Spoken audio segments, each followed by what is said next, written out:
Deliverance message, വിടുതലിൻ്റെ ദൂതുകൾ. ഇനിയുള്ള കുറേ ദിവസങ്ങളിൽ വിടുതലിൻ്റെ ആത്മാവ് ദൈവം തമ്പുരാൻ അയക്കുകയാണ്.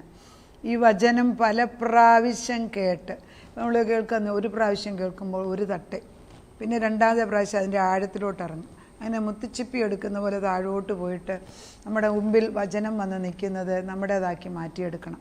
അതിനാണ് ഈ വചനങ്ങൾ അയക്കുന്നത്. പലപ്പോഴും ശത്രുക്കൾ എന്താണെന്ന്, ശത്രു ആരാന്ന് നമുക്ക് മനസ്സിലാകത്തില്ല. പലപ്പോഴും നമ്മൾ പ്രാർത്ഥിക്കാൻ നിൽക്കുമ്പോഴും നമ്മുടെ കുഞ്ഞുങ്ങൾക്ക് വേണ്ടി, അല്ലെങ്കിൽ നമ്മളൊരു സ്ഥലത്തിന് വേണ്ടി പ്രാർത്ഥിക്കാൻ നേരത്തെ നമ്മൾ ചെന്ന് എങ്ങനെ ഇതിന് പ്രാർത്ഥിക്കണം, എങ്ങനെയാണ് ഇതിൻ്റെ ഉത്തരം, അത് അറിഞ്ഞുകൂടാ. അപ്പം നമ്മളിങ്ങനെ പൊട്ടക്കണ്ണൻ മാവേൽ എറിയുന്ന പോലെ എറിഞ്ഞുകൊണ്ടിരിക്കുക ഒരു സമയത്ത് കൊണ്ടെങ്കിൽ. പക്ഷെ ദൈവവചനത്തിൽ വ്യക്തമായിട്ടും ശത്രുവിനെ എങ്ങനെയാണ് ഇല്ലാതാക്കേണ്ടതെന്ന് നമ്മൾ പഴയ നിയമത്തിൽ നിഴലിൽ കൂടെ പഠിപ്പിച്ചു തന്നിട്ടുണ്ട്. പുതിയ നിയമത്തിനും ശത്രു ഒന്ന് തന്നെ.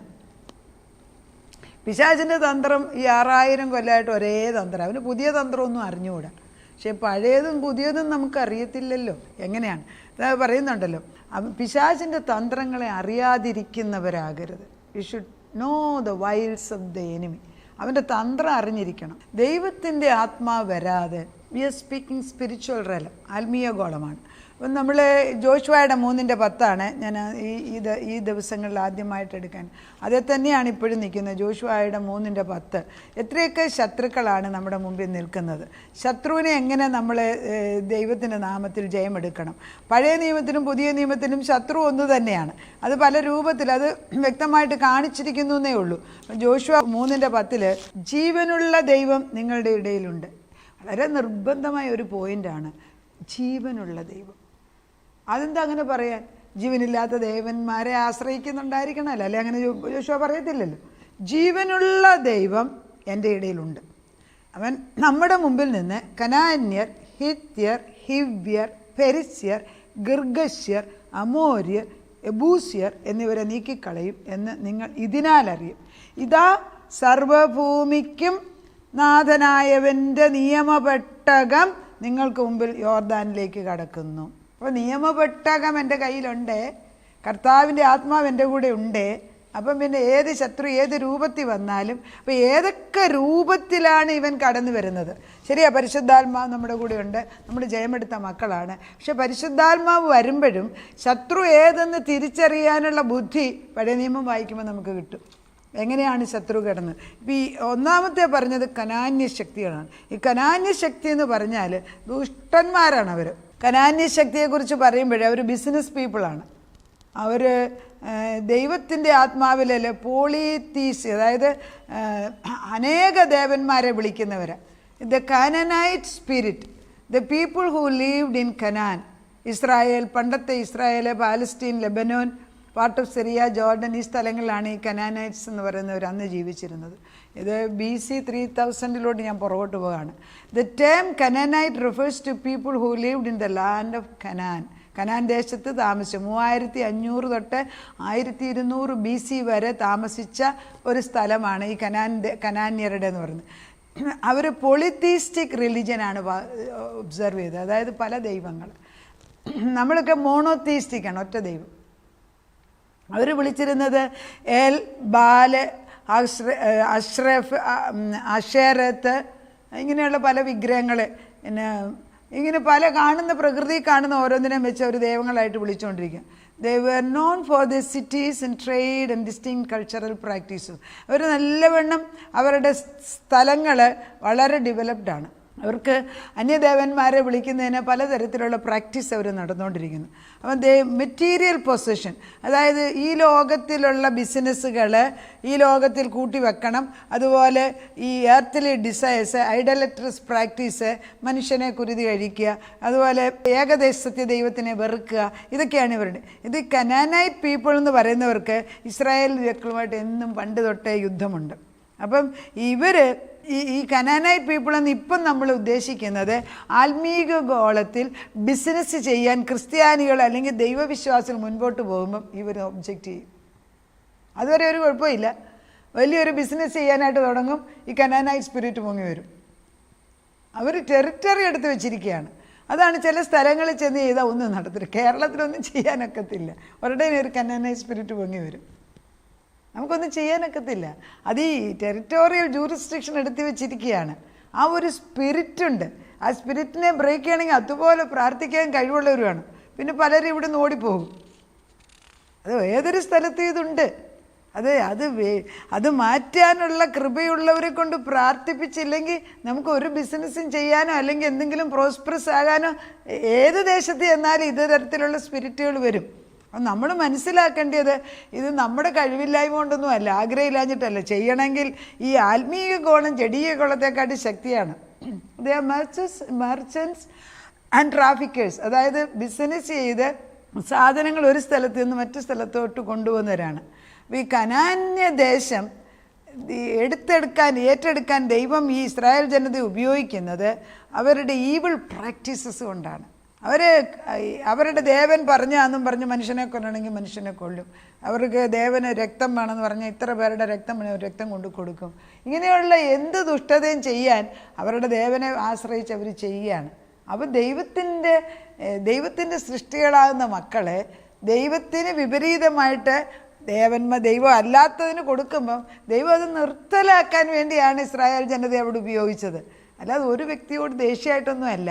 ഈ സത്യദൈവത്തെ അറിയാതെ അന്യദേവന്മാരെന്നും പറഞ്ഞു ആരാധിക്കുന്നവർ മനുഷ്യരെ നുകമേൽപ്പിച്ചിട്ട് മനുഷ്യരെ വെറും സ്ലേവാക്കി അവനെ അടിമയാക്കി ഉപദ്രവിച്ചുകൊണ്ടിരിക്കുക. ഈ അടിമത്വം എന്നൊക്കെ പറയുമ്പോഴേ നമ്മൾ ഈ ലോകത്ത് ഇപ്പം വലിയ അടിമത്വം കാണുന്നില്ല. ഒരു 200-300 വർഷങ്ങൾക്ക് മുമ്പ് അമേരിക്കയിൽ ആഫ്രിക്കൻ രാജ്യങ്ങളിലെ അടിമത്വത്തിലാണ് ജീവിച്ചുകൊണ്ടിരുന്നത്. നമുക്കും കാസ്റ്റ് സിസ്റ്റമുണ്ട്. ഓരോ സിസ്റ്റത്തിലും അതിൻ്റേതായിട്ടുള്ള തന്ത്രങ്ങളുണ്ട്. ഇത് ജയിക്കണമെങ്കിൽ നമ്മുടെ മനുഷ്യശക്തിക്ക് ഒക്കത്തില്ല. അതുകൊണ്ടാണ് കനാന്യരെ മാറ്റി വെച്ച് ദേശം ദൈവത്തിൻ്റെ ആണ്. അത് ഇന്നും യുദ്ധമല്ലേ അവിടെ. പഴയ യെരുശലേം എന്ന് പറയുമ്പോൾ ഇന്നും യുദ്ധമാണല്ലേ. നമ്മുടെ കണ്ണിന് മുമ്പ് ഇപ്പോൾ യുദ്ധം നടന്നുകൊണ്ടിരിക്കുന്ന സമയമാണ്. അവർ ഇസ്രായേൽ ജനതയെ കൊല്ലാൻ നോക്കുമെങ്കിൽ എത്രയോ തലമുറ കൊണ്ട് ചുറ്റുപാടുമുള്ളവരെല്ലാം കൊല്ലാൻ ശ്രമിക്കുക. പക്ഷെ മുകളിലൊരു ദൈവം പറയാതെ ഒന്നും ചെയ്യാനൊക്കത്തില്ല. കുറച്ചൊക്കെ അങ്ങോട്ടും ഇങ്ങോട്ടും പേടിപ്പിക്കും. മുകളിലൊരു ദൈവമുണ്ട്. ആ ദൈവത്തിൻ്റെ നിയമം അനുസരിച്ചും കാര്യം അനുസരിച്ചേ കാര്യങ്ങൾ നീങ്ങത്തുള്ളൂ. മനുഷ്യൻ എന്തെങ്കിലും വിചാരിച്ചാലും നമ്മൾ മനസ്സിലാക്കണം ഇതൊരു ആത്മീയ ഗോളത്തിലെ യുദ്ധമാണ്. നമ്മൾ ദൈവത്തോട് കൂടിയിരിക്കുമ്പോൾ നമ്മൾ ദൈവത്തിൻ്റെ മർമ്മം മനസ്സിലാകത്തുള്ളൂ. അപ്പം നമ്മളിത് Canaanites are portrayed as morally corrupt, അതായത് ധാർമ്മികമായ അഴിമതിയുള്ളവരായിരുന്നു. Representing negative spiritual qualities. അതായത് നന്മയല്ല, ഒരാളെ ചൂഷണം ചെയ്ത് എൻ്റെ ബിസിനസ് നന്നാക്കണം, എൻ്റെ ദേശം. ഒരു ധാർമ്മികമായ ഒരു പ്രിൻസിപ്പിളും ഇല്ലാതെ സ്ത്രീകളെ ഉപദ്രവിക്കും, മക്കളെ ഉപദ്രവിക്കും. ഇതൊക്കെ കാണുമ്പോൾ സൃഷ്ടിച്ച ദൈവത്തിന് സഹിക്കത്തില്ല. അവരുടെ പാപത്തിൻ്റെ ലെവല് സ്വർഗം വരെ എത്തുമ്പോഴാണ് ദൈവം വേറൊരാളെ കൊണ്ടുവരുന്നതെന്ന് ഓർക്കണം. അപ്പോൾ ഈ കനനൈറ്റ് സ്പിരിറ്റ് എന്ന് പറയുമ്പം they are morally corrupt people. അതുകൊണ്ട് ഇവരെ ആദ്യം മാറ്റേണ്ടിയിരിക്കുന്നു. അപ്പം നമ്മുടെ ജീവിതത്തിലും നമ്മുടെ മക്കളെ ദൈവത്തിൽ നിന്ന് അകറ്റാൻ നേരത്ത് ഒരു ബിസിനസ്സിന് ചെയ്യാമെന്ന് പറഞ്ഞാൽ അവരിറങ്ങും. ഒരു തരത്തിൽ അവരുടെ ബിസിനസ് പൊങ്ങത്തില്ല. കുറച്ച് കഴിയുമ്പോൾ അവർ ചൂടും. അതുപോലെ പുറകിൽ ഒരാൾ പ്രാർത്ഥിക്കാനില്ല എങ്കിൽ ഉള്ളതെല്ലാം നഷ്ടപ്പെടും. എത്ര പേരാണ് അമ്മയപ്പന്മാരുള്ള കാശ് മക്കളെ ഏൽപ്പിക്കും ബിസിനസ് ചെയ്യാനാണെന്നും പറയാൻ എത്ര പേര് വിളിച്ച് പറയുന്നുണ്ട്. അവരുടെ കയ്യിൽ പിന്നെ ഉള്ള കാശും പോകും, പിന്നെ അപ്പനോട് അമ്മയോടുള്ള സ്നേഹം പോകും, പിന്നെ അവസാനം എല്ലാവരും ദരിദ്രരാകും. അതുതന്നെയാണ് കാനനൈറ്റ് സ്പിരിറ്റ്. അതുകൊണ്ട് ഇതൊരു സ്പിരിറ്റ്വലമാണ്.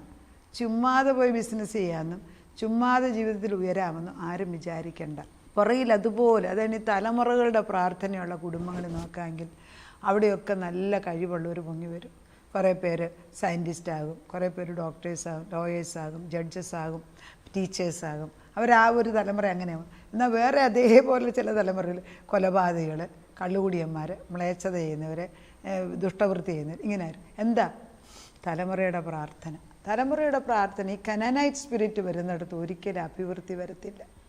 അതിനെ അഴിച്ചു മാറ്റാൻ വേണ്ടി പ്രാർത്ഥിക്കാൻ ദൈവത്തിൻ്റെ പരിശുദ്ധാത്മാ പറയുന്നു, ഈ ദുഷ്ടശക്തിക്കെതിരായിട്ട് എന്നെ തന്നെ വിളിച്ചു വരുത്തണം.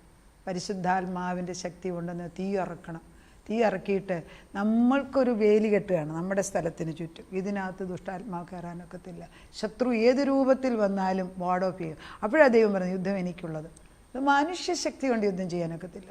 അതുകൊണ്ട് പ്രാർത്ഥനയാലും ഉപവാസത്താലും ജാഗരിച്ചിട്ട് വേണം മക്കളെ ബിസിനസ്സിന് വിടാനും പഠിക്കാൻ വിടുമ്പോഴും അവരെ ആത്മാവിലും.